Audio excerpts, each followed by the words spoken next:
নমস্কার বন্ধুরা, আমি সুষমা চলে এসেছি নতুন আরেকটি গল্প নিয়ে।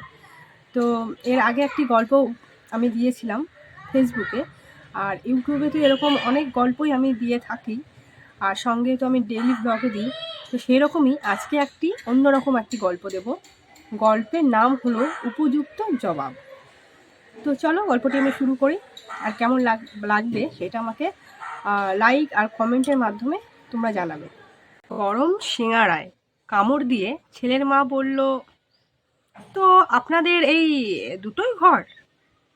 আমার ছেলে আসলে থাকবে কোথায়? আমার বাবা বলল, ওপরে একটা ঘর বানানোর ইচ্ছে আছে। ছেলের মা বলল, আমাদের 4 তলা বাড়ি, এত ঘর? আমি দেখলাম বাবাকে, খুশি হলো না দুঃখ পেল বুঝতে পারলাম না। মুখে হাসি ভাবটা ধরে রাখার চেষ্টা করছে।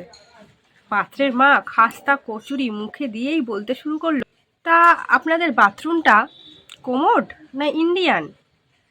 বাবা বললেন, উপরে একটা বাথরুম করেছি, এখনো কমপ্লিট হয়নি, আর কিছুদিন হলেই বাথরুমটা কমপ্লিট হয়ে যাবে। পাত্রের মা বলল, আমার ছেলে বাপু কোমোড ছাড়া কিন্তু ব্যবহার করতে পারে না। এরপরে প্রশ্নটা গেল আমার বাবার দিকে নয়, আমার দিকে। তা মা, তুমি রুটি বেলতে পারো? আমি বললাম, হ্যাঁ পারি। তা বেশ বেশ, খুব ভালো। তুমি তো MA পাস, তো চাকরি টাকরি করবার ইচ্ছে আছে নাকি? আমি বললাম, হ্যাঁ ইচ্ছে তো আছে। পাত্রের মা বললেন, দেখো বাবু, আমার ছেলের কিন্তু লাখ টাকা মাইনে, তোমার ওসব চাকরি বাকরি করার কোনো দরকার নেই। এই কথা শুনতেই আমার মা বললেন, জানেন তো আমার মেয়েটা না পড়াশোনায় খুব ভালো, আর ওর চাকরি করারও বেশ ইচ্ছে, আর একটু চেষ্টা করলেই। এই কথা বলতে বলতেই ছেলের বাবা চিকেন প্যাটিস খেতে খেতে বললেন, আমাদের বাড়ি বউরা কিন্তু কোনো চাকরি বাকরি করে না। আচ্ছা, তুমি কি গান করতে পারো? আমি বললাম, না আমি গান করতে পারি না। এই শুনে আমার বাবা বলল, না ও না গান করতে পারে না, কিন্তু নাচটা খুব ভালো করে, ওই যে দেখুন কত পুরস্কার পেয়েছে। এই কথা শোনা মাত্রই ছেলের বাবা বললেন, বাড়ির বউ হয়ে ধেই ধেই করে নাচবে? না না না, সেইটা আমাদের বাড়িতে হবে না, বরং তুমি একটা গান শোনাও। আমি মা বাবার মুখের দিকে তাকিয়ে রইলাম। মা আমায় বলল, আরে ওই যে সেই পুরনো দিনের কথা যে গানটা, ওটা একটু গেয়ে শোনা না। আমি সেই গানটা একটু গেয়ে শোনালাম।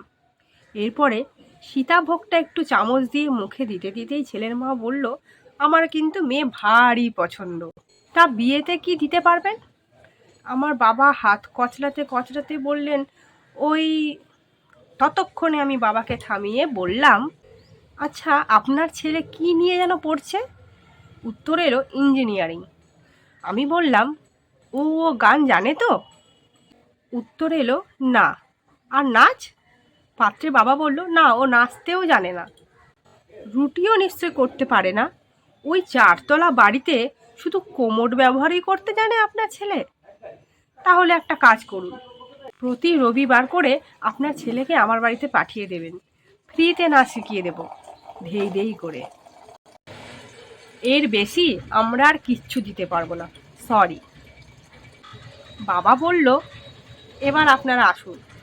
পাত্রের মা বাবার পাত্র গজরাতে গজরাতে ঘর থেকে বেরিয়ে গেল। বোন বলল, বলবি যদি দিদি আর একটু আগে বলবি তো, এই এত এত খাবারগুলো বেঁচে যেত।